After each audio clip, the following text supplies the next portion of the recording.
Salut tout le monde, j'espère que vous allez bien. Moi ça va nickel avec ce beau temps.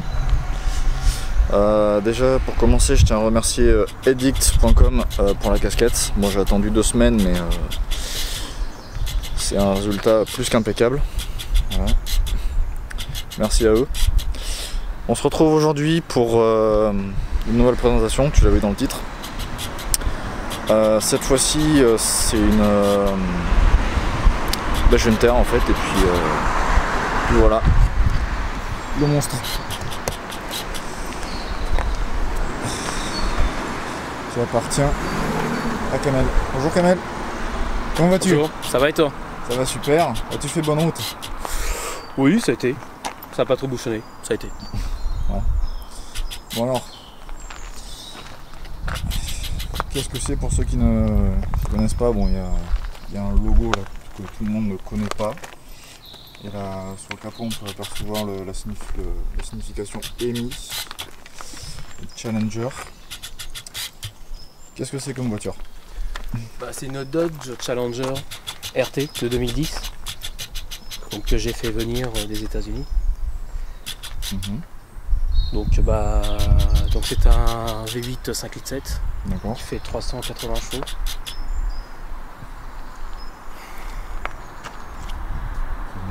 L'historique, tout ça. Son histoire, quand est-ce que tu l'as acheté, combien de temps que tu l'as? Je suis passé par l'importateur, donc Rémi,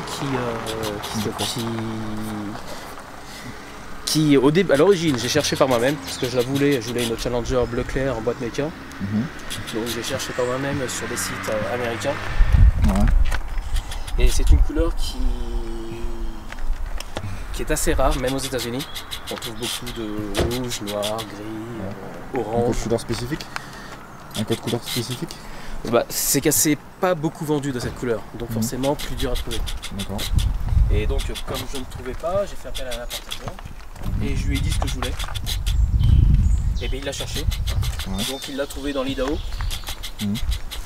Et donc ça c'était l'an dernier, en février. Donc ensuite on a trouvé la voiture le 1er mars, le bon de commande a été signé le 6 mars. Et puis après ça a été 7 mois d'attente, le temps de la faire rapatrier, l'homologuer. Et je l'ai depuis le 6 octobre. Oh, ça commence à faire un petit peu de temps. Ouais.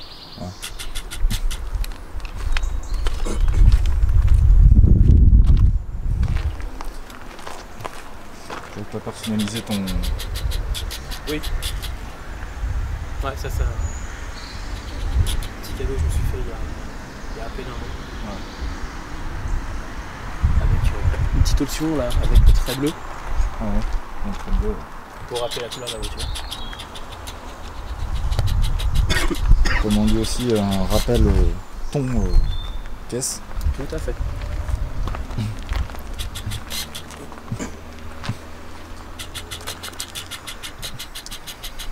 En parlant de modifications personnelles, as-tu fait d'autres, à part le toit, tu fais d'autres modifications?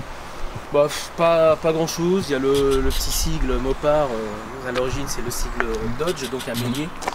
Et je voulais avoir le sigle Mopar. Mopar, ce sont des pièces détachées du groupe Chrysler. D'accord. Et puis j'ai mis un soufflet de vitesse bicolore. Donc que des choses simples. Puis de toute façon non, je vais pas la modifier, je la laisse telle qu'elle. Je la trouve très belle telle qu'elle est. Donc,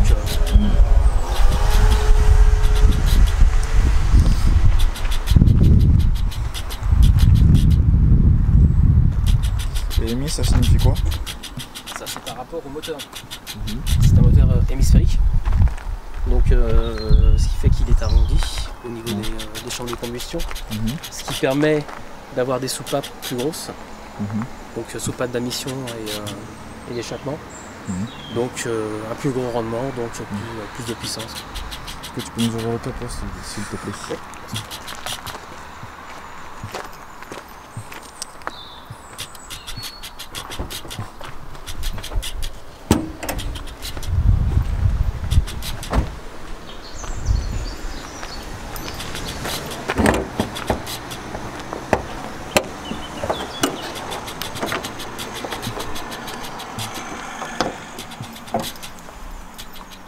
Voilà le monstre.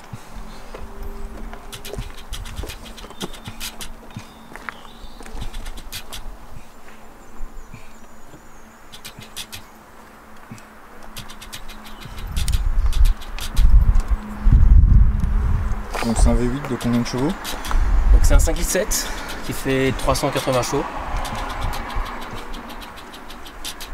Donc comme tu peux le constater, hein, tu as 4 bobines de chaque côté.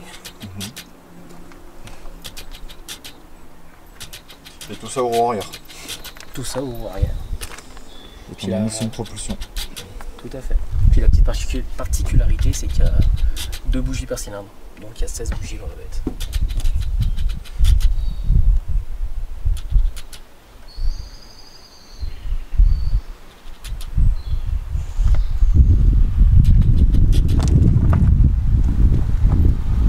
Donc c'est une voiture qui a passé toute sa vie dans l'Idaho. Quand je l'ai acheté, j'ai eu le Carfax, donc c'est l'historique complet de la voiture avec tous les entretiens, tout ce qui va bien. Donc c'est vrai qu'une voiture qui était bien entretenue. La peinture est d'origine, elle n'a jamais été refaite. Donc ce qui prouve que l'ancien propriétaire s'en est très bien occupé. Donc de toute façon, je voulais une voiture avec un historique limpide, c'était clair. Tu donnes un démarrage s'il te plaît?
Bon, bah maintenant on va passer à l'intérieur et après on va aller faire un tour.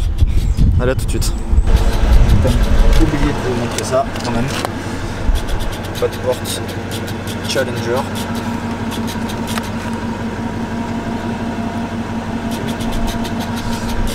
Full chrome. Installé dans la bête. Allez.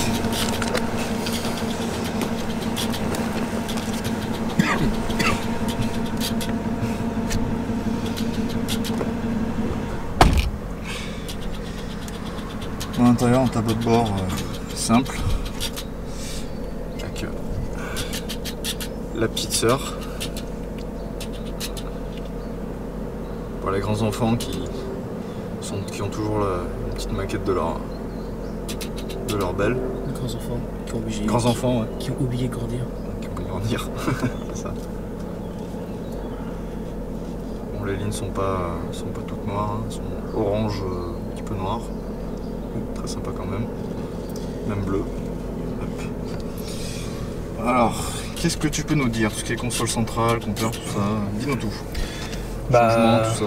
Dis-nous tout. C'est une Riken, donc le compteur est en miles. Gradure en miles, donc jusqu'à 160 miles. Et les petites écritures au centre, c'est les kilomètres-heure, parce que comme c'est un véhicule qui est vendu au Canada, donc il y a aussi les kilomètres-heure. Donc contour, température de l'eau, et puis réservoir. Donc l'intérieur assez simple.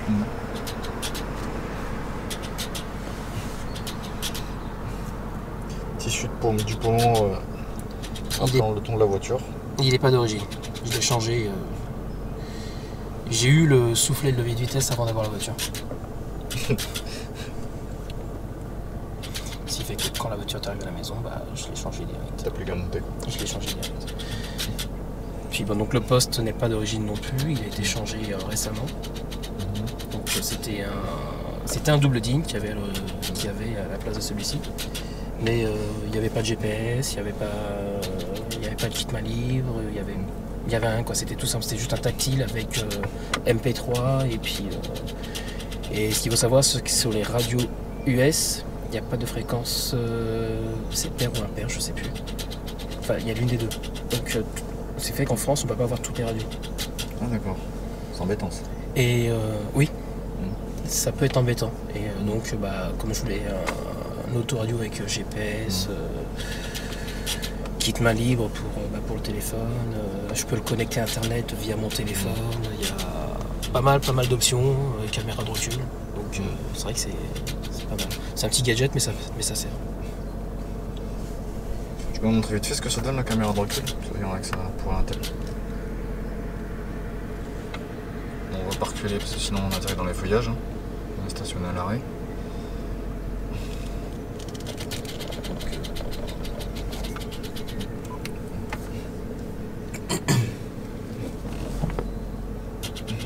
C'est parti.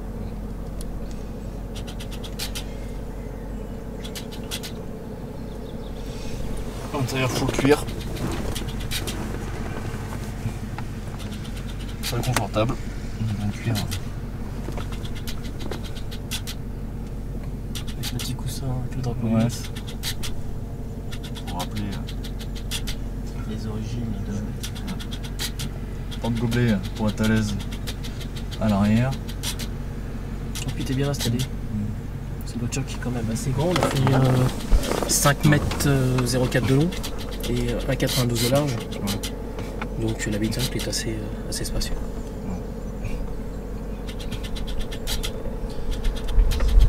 Maintenant on va aller voir le petit potentiel de la bête.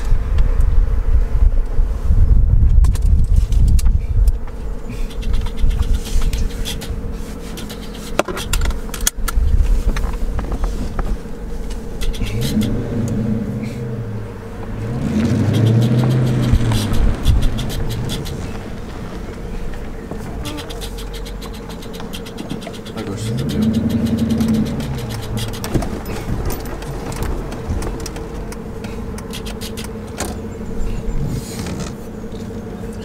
Encore à gauche, c'est bien.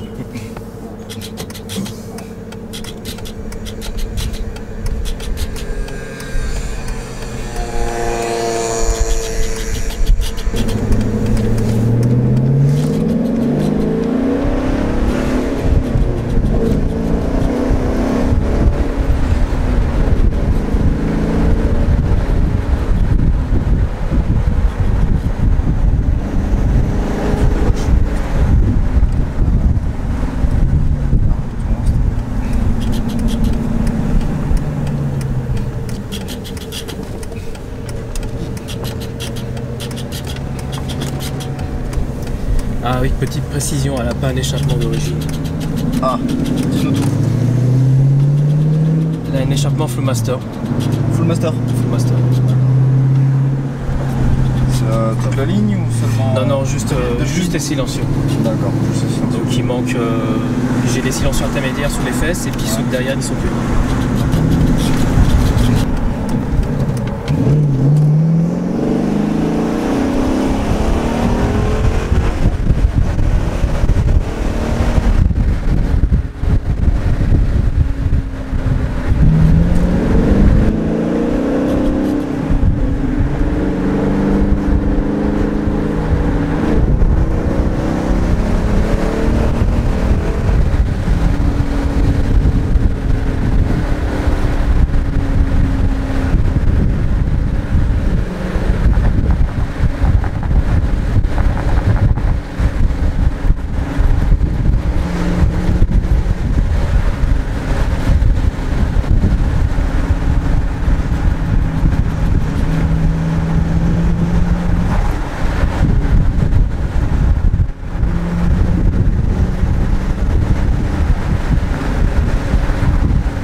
c'est considéré comme un small block. Et encore, 5 litres 7, c'est pas un big block, c'est un small block.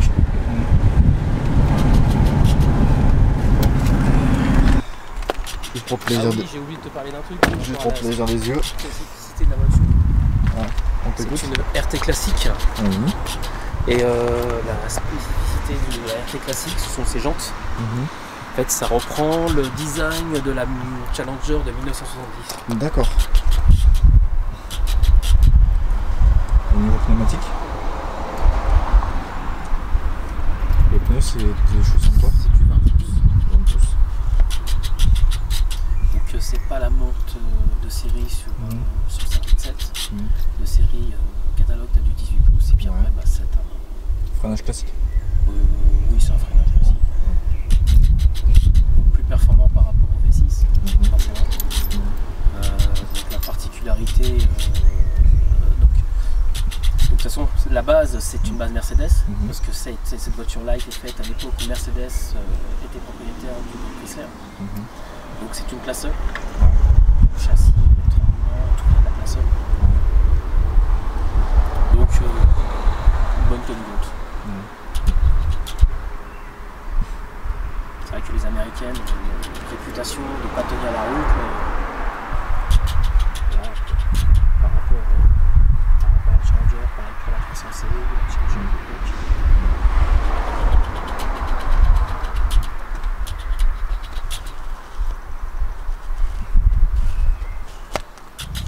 Tu peux nous ouvrir le capot et dessus une dernière fois s'il te plaît?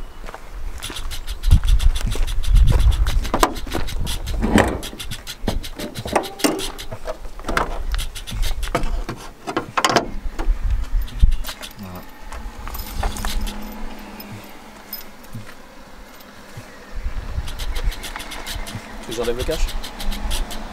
Non, j'enlève pas.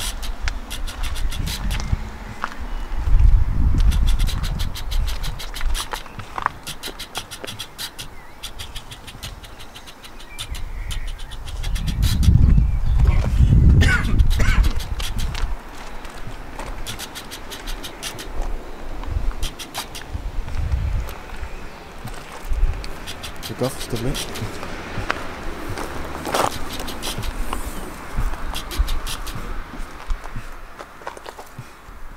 Oh, il y a de la place. Ouais. Ouais, il est assez grand. Ah, on donne un cabé. Ouais, tu peux en mettre deux. Hein. Deux, ouais, facile. On peut le tasser, ça rentre. Ouais.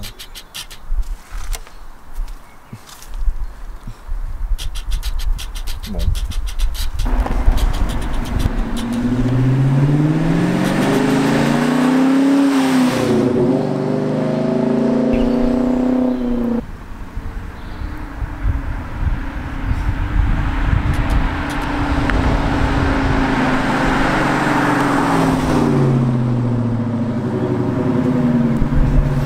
Bon, c'est ici que se termine cette vidéo. J'espère qu'elle vous a plu. Si c'est le cas, n'hésite pas à liker. Merci à toi Kamel d'être venu. Pas de soucis. C'était Merci un à toi. plaisir. Je rappelle que pour présenter si ça t'intéresse de passer chez Toto, l'adresse s'affiche en bas de l'écran. Durant la scène, enfin la présentation, la séquence de roulage où je suis en extérieur, c'est avec des talkie-walkie par sécurité. Voilà. Voilà. Donc, et puis aussi, j'ai récemment fait mon compte Instagram qui sera en description. Donc, n'hésitez surtout pas à aller. Voilà, n'hésitez pas à y aller. Et puis j'espère que ça vous a plu. Et je vous dis à bientôt. Allez, salut.